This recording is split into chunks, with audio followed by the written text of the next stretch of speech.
पहले इस दास को इतना कोई भी डगमग कर देता था, ज्ञान इतना था नहीं, और कोई भी दो बात अटपट करता था, हम सोचा करते ये भी ठीक होगी भाई, ये भी ऐसा भी ठीक होगा। तो यहाँ परमात्मा भी कहते कबीर साहब के ज्ञान संपूर्ण होया नहीं और हृदय नहीं छदाया, ये देखा देखी भक्ति का फिर रंग नहीं ठहरा। जब तक हमारे हृदय में ये ज्ञान नहीं टकेगा जाकर, यानी कलेजे में इसमें कसक नहीं बनेगी सच्चाई की, तो हमें कोई भी बहका लेगा। तो जब मेरे जीवन में जो यू टर्न आया वो कैसे था कि पहले हमारे जो है धर्मगुरु जो भी ज्ञान देते थे हम उसको सत्य मानते थे, और जैसा कि जब दास के साथ एक घटना घटी, हमारे घर के ऊपर एक कमरा अलग से बना रखा था, उसको किराए पर दे रखा था।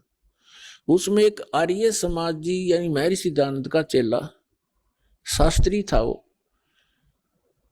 वो उसमें किराए पर रहता था। बोलन चालन का बहुत अच्छा स्वभाव था उसका, एक बहुत ही नेक सा आदमी दिखा करता। नेक तो था लेकिन ज्ञान अज्ञान था उसके अंदर।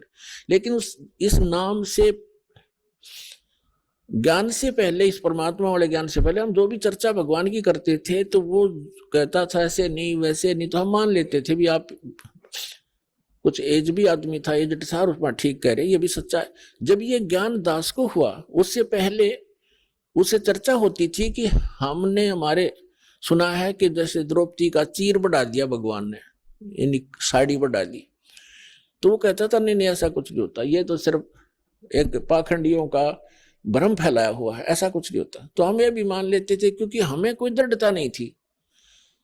एक दिन ऐसी रजा हुई दास को, क्योंकि जब तक भगवान हमारे साथ कोई ऐसी अनहोनी नहीं करेगा इतने यो मन पापी टके नहीं, और ना यू भक्ति करने दे, ना दृढ़ होने देता। तो दास ने ये जैसे भक्ति बोध है, ये कुछ पुस्तक बनवाई सन 1988 में दास को नाम मिला था। 1989 और 90 की बात है।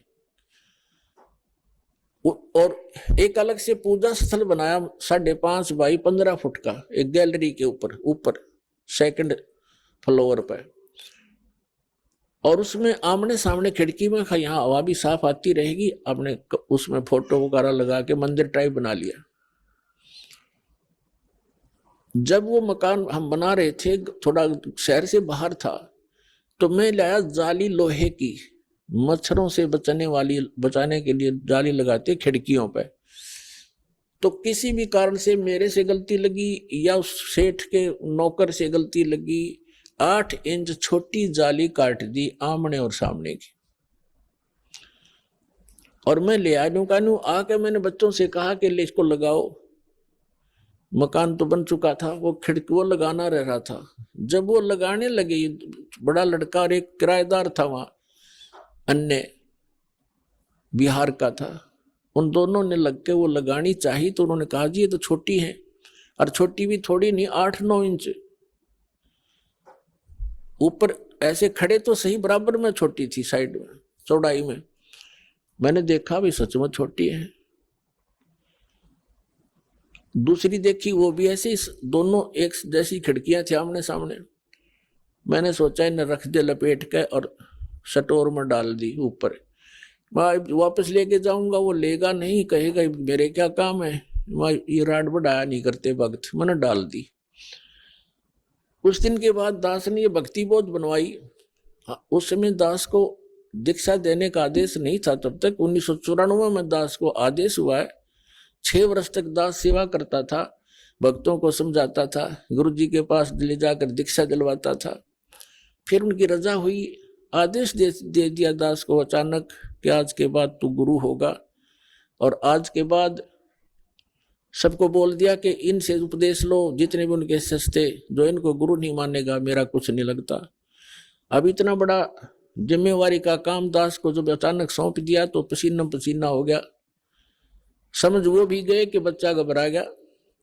तो उन्होंने कहा कि बेटा तेरे साथ रहूंगा, घबराइए मत, और विश्व में तेरे बराबर संत नहीं होगा, पूरे विश्व में तहलका होगा।